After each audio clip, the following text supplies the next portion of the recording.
Paumanhin, marami talagang napapansin ang tulad kong titang 50. Aba, bakit nagpulang hipag kong bigatin?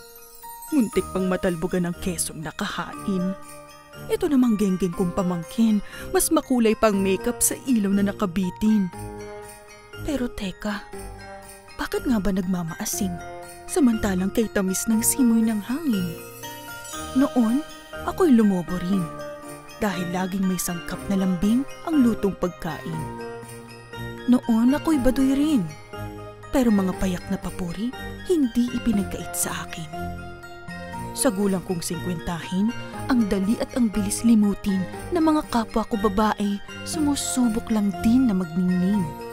Paumanhin, paumanhin.